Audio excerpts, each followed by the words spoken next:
গাজায় ইসরায়েলি আগ্রাসন এবং গণহত্যার প্রতিবাদে ঢাকায় ইসলামপন্থী দল সংগঠনগুলোর আয়োজনে অনুষ্ঠিত হলো মার্চ ফর গাজা কর্মসূচি।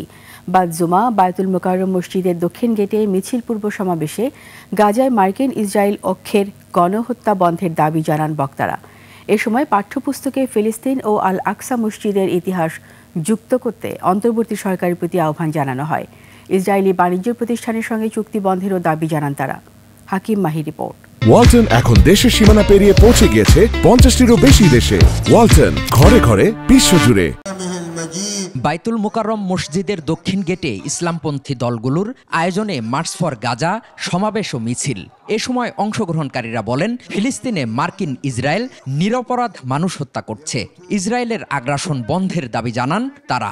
গাজা এবং ফিলিস্তিনকে মুক্ত করে দিতে হবে এবং এইভাবে গণহত্যা করা যাবে না। ইসরায়েলি জয়েনবাদী তারা মুসলমানদের উপর যেভাবে বর্বরভাবে যে হামলা করছে, এই হামলার প্রতিবাদে আমরা মুসলমানরা বসে থাকতে পারি না। নেতানিয়াহু যেভাবে অত্যাচার চালাচ্ছে, তারা দখল করতে চাইতেছে, সেটার প্রতিবাদে আজকে আমাদের জামাত ইসলামের পক্ষ থেকে ফোর্সের পক্ষ থেকে আমাদের আজকে এই প্রতিবাদ। কর্মসূচির নেতৃত্ব দেন শায়েখ আল্লামা আনোয়ার হোসেন। তিনি সহ 3 জন বিভিন্ন ভাষায় ইসরায়েল বিরোধী মার্চ ফর গাজার ঘোষণাপত্র পাঠ করেন। এতে পাঠ্যপুস্তকে ফিলিস্তিনের ইতিহাস যুক্ত করার আহ্বান জানানো হয়।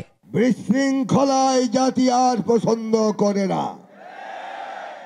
যে কোনো মূল্যে গাজাকে উদ্ধার করতেই হবে, বাইতুল মাকদাসকে উদ্ধার করতেই হবে। এতে যদি লক্ষ লক্ষ মুসলমানের জীবন যায় তাতে কোনো আপত্তি নেই। এ সময় বক্তব্যে নেতারা বলেন, গাজা আজ মানবতার কবরস্থান। আগ্রাসন বন্ধে আন্তর্জাতিক আদালত ও মুসলিম বিশ্বকে এগিয়ে আসার আহ্বান জানান তারা।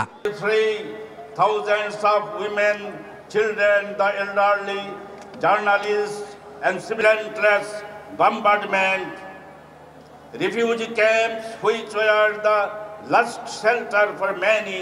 জাতীয় অর্থনীতি আমদানি নীতিতে ইসরায়েলি কোম্পানির পণ্য বিনিয়োগ নিষিদ্ধ করতে হবে। 5 পাঠ্যপুস্তকে ফিলিস্তিন ও আল আকসার ইতিহাস অন্তর্ভুক্ত করতে হবে। পরে মিছিলটি বায়তুল মোকাররম থেকে পুরানা পল্টন হয়ে কাকরাইল প্রদক্ষিণ করে। হাকিম মাহি, 21 টেলিভিশন, ঢাকা।